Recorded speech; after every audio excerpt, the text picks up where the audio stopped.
James DeGale now. Now, earlier today, I went to see James DeGale. He fights Liverpool's Carl Dilks in a British title eliminator next Saturday in Birmingham as part of Frank Warren's Magnificent 7 show. Now, it's a real fight for the Beijing medal win, and James had a chat with me. Here's James, the pretty boy, with me a bit earlier.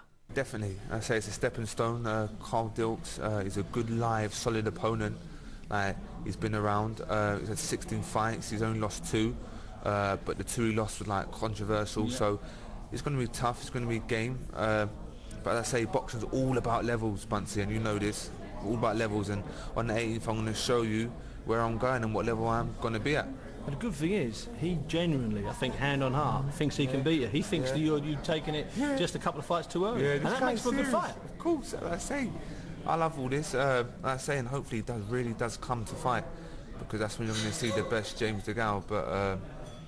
But yeah, he really thinks he's going to win. He really thinks he's going to pull out the upset. So I say it should be exciting for a couple of rounds, but I'm really looking forward to it. I've trained very hard. I've had some quality sparring. So I'm raring to go.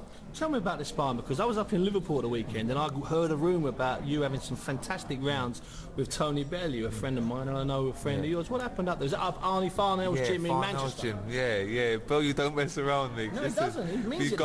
Yeah, that's it.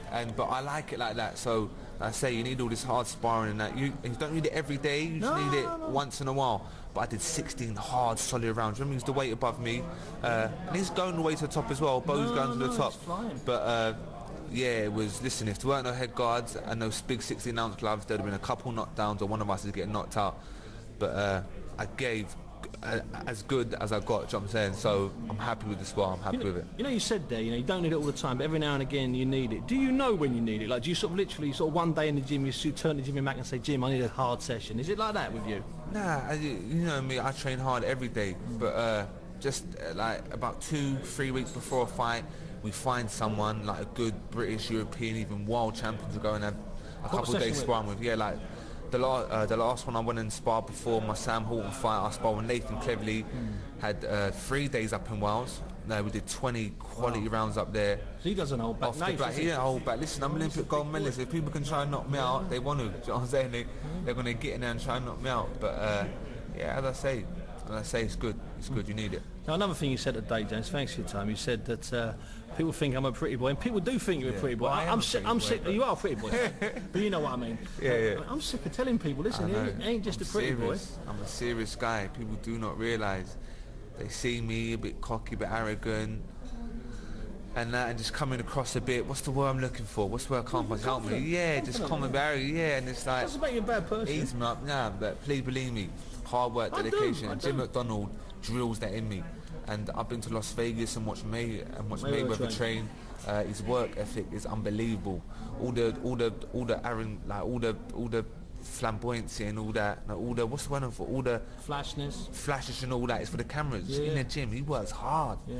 He works hard. He works as well. Hours, he don't mess around. So I've seen it, and I know how hard I have to work in the gym to become a world champion and go on to be a legend. Do you like it more now than, say, the last 18 months? Because the last 18 months you're working up to this point. At least now you can see you win this fight, you're moving ever closer to a British title. You sort of covered that ground. It's a bit frustrating that time, isn't it, really, for a gold medalist? Of course it is. Like, obviously you've got to learn your trade. But you don't want to. You want to fight straight away, of course. Amateur boxing and professional boxing are totally two different sports, but I think I've got the pedigree, and I think I'm that talented that I can be fast track a bit. Good. And I think Frank's doing it. Listen, I could be kicking back, riding out my contract, still doing 6-round fights. Fighting bums. I don't want to do that. I don't want to do that. I'm not like overlooking Carl Dilks and that. I've trained very hard, but he's going to get knocked out, and by the end of the year I will be British champion.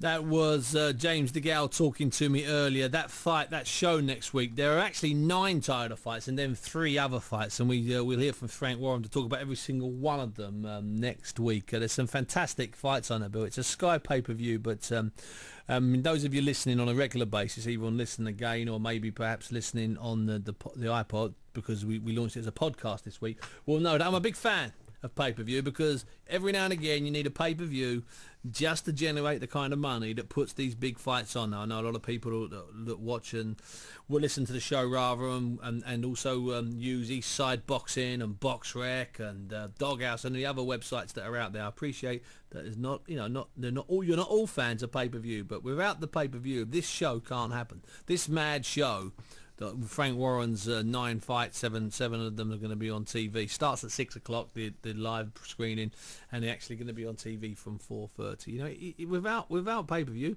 it can't happen. It's that simple.